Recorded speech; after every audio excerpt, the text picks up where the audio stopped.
Animal Crossing New Horizons has taken a lot of us by storm, and with a lot of us staying inside lately, we've had a lot of time to figure out some of the secrets that they've scattered throughout this game. But there are about 5 secrets that I have not seen being talked about online very much, and I want to go over some of those today. Some of these secrets seem a little dark, to be honest, especially for the nature of an Animal Crossing game, and maybe that's why they haven't been discussed. But here's 5 secrets that were included in Animal Crossing New Horizons that maybe shouldn't have been included.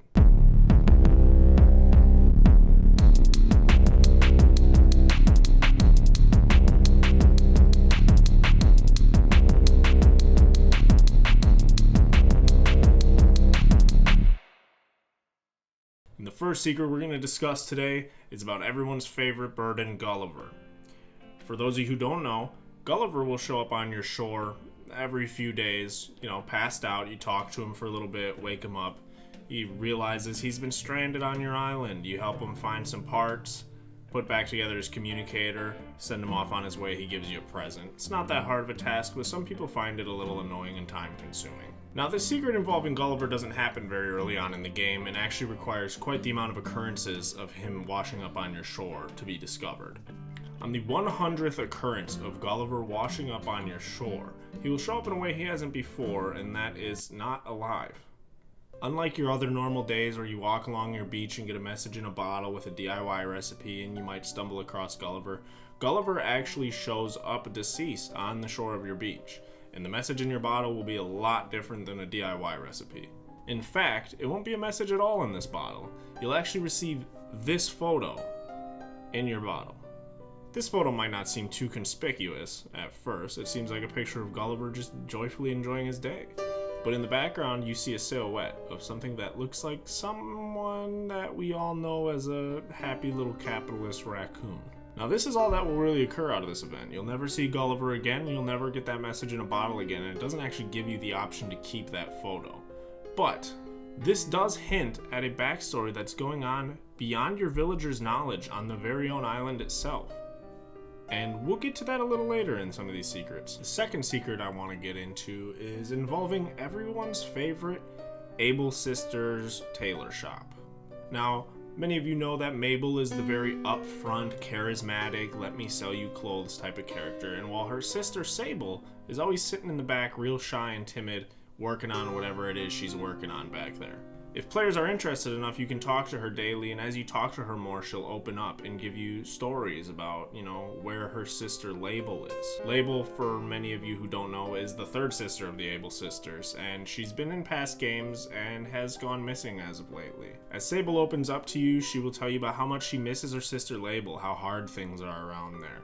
And weirdly enough, Mabel is always cutting her off and saying, hey, our sister's living out her dreams, don't say things like that, and getting kind of snooty with Sable about it. Now, to many people, this was a little weird, and while some of the knowledge that I present here may be known, because it's a callback to some prior games of the Animal Crossing series, I feel like this shows a key factor in the plot that we don't really understand.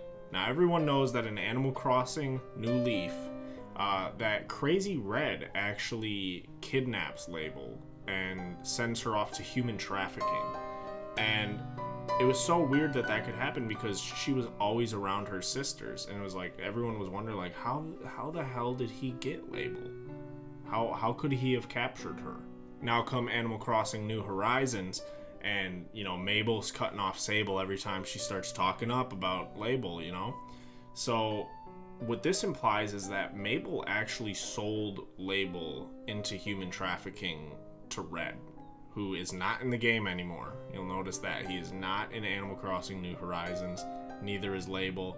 And after you talk to her a few times about it, Sable really shuts up about Label, doesn't really talk about her too much. She just goes off to giving you patterns after a few days.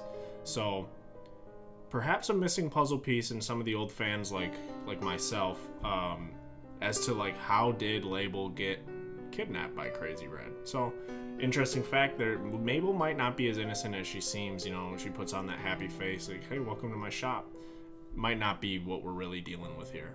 Third secret I want to talk about is about everyone's favorite little friendly ghost, Wisp. Wisp is a cute little Boo from Mario-esque, with a smiling face, version of a ghost on Animal Crossing that only pops up on your island every now and then, later in the night usually. Upon seeing him, he'll get scared and go, "Ah, ghost," and which is, funny because he's a ghost.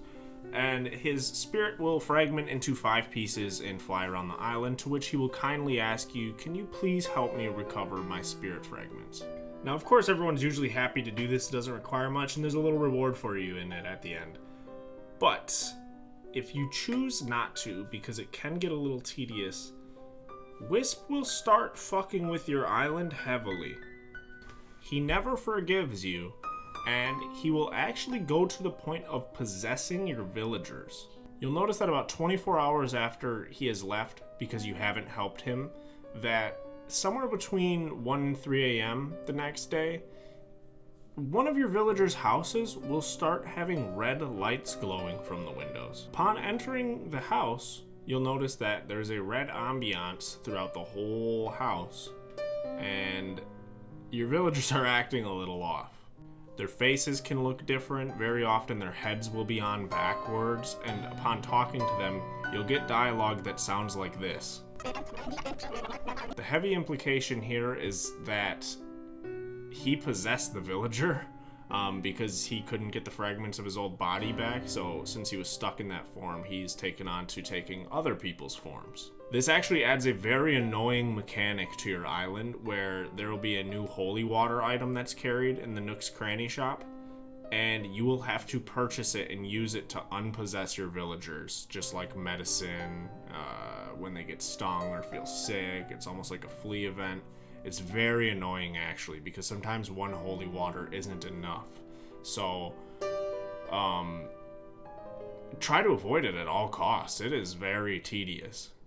I've lost sleep over it. It's freaky, and I don't like it. There is a bit of a silver lining, though.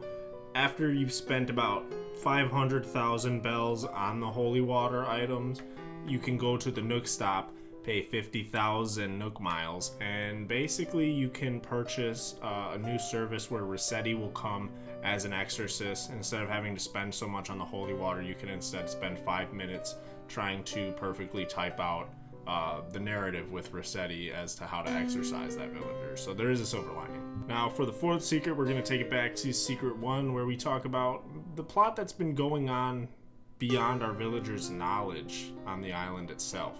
And that is that when your villagers talk about moving away and you let them move away, they're not really going away to a different island. We all know that Tom Nook is very, very prideful in his island expedition, his island package, and the overall image of his island, and just making sure it seems like a successful business venture. And the one thing that could really, really ruin that appearance is if people start moving away. Now, don't get me wrong, the villagers have full-on intentions of moving away. A lot of them don't disclose the exact reason why, but it usually has to do with their fear of Tom Nook's dealings. And therefore, after you say your farewells to them, the day passes, they've been gone. You'll notice the next morning when you wake up that there's an unusually excessive amount of little stars on the ground where you can dig up fossils and things like that. The sad reality of that is you will actually start to dig up body parts, skeleton parts that resemble the villager that has just left. And you may have seen that room in the museum, deep in the museum if you look carefully enough. There's a room above the fossils if you walk up the walkway where there's a bunch of silhouettes of the different animal types for villagers, and that is actually where those fossils will go, and it's kind of a memorial to the villagers that have passed away.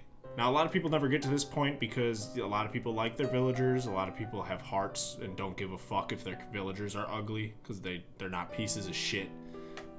So, some people never get to this point.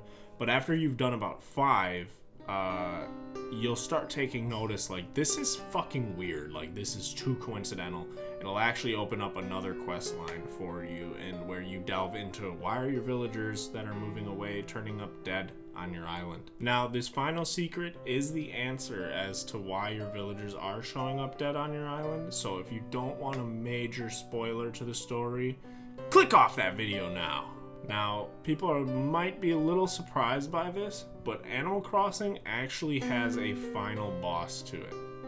After about a year of playing and, figuring out that there's dead villagers showing up and everything, you'll be confronted by Gulliver, who will talk to you about how he's worried that Tom Nook has been acting extremely out of character. And all of a sudden, Tom Nook will completely disappear. Now, I don't want to go into the whole story. I kind of want people to figure this out for themselves, experience this quest line for themselves. But you will eventually come to the conclusion that Tom Nook is rabid, as a lot of raccoons become later on in their lives, unfortunately.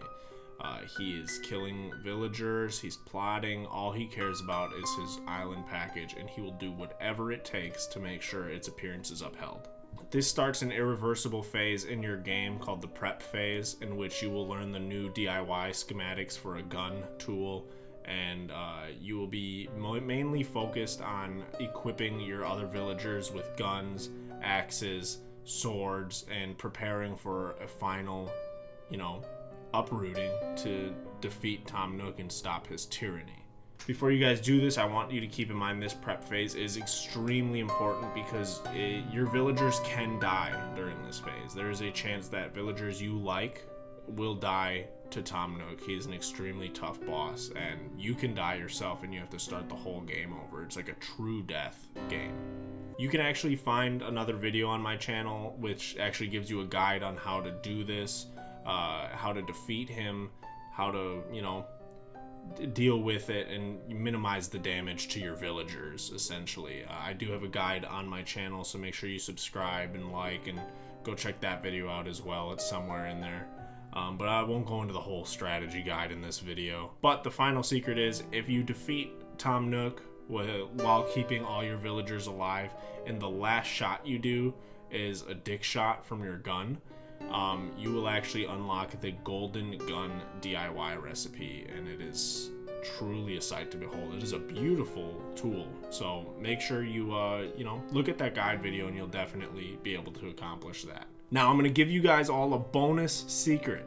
You made it through. You watched all 5 of these secrets that maybe shouldn't have been included in Animal Crossing.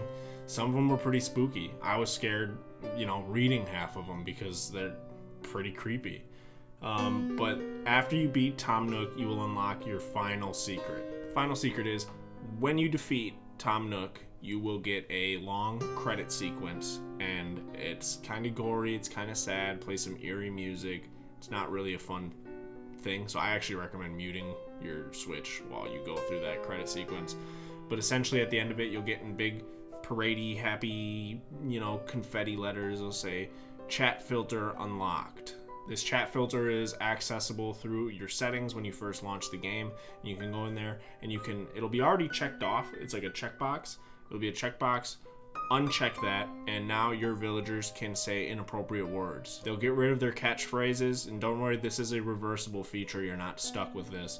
But instead of using their catchphrases in the middle of their sentences, they'll start saying things like butthole or poopy or fartsy or farty ass, and it's really weird that they'd include that as the final feature. I don't think it's that great, but that is the final feature you unlock in the game. Thank you guys so much for watching another episode of Top 5 Secrets in Gaming.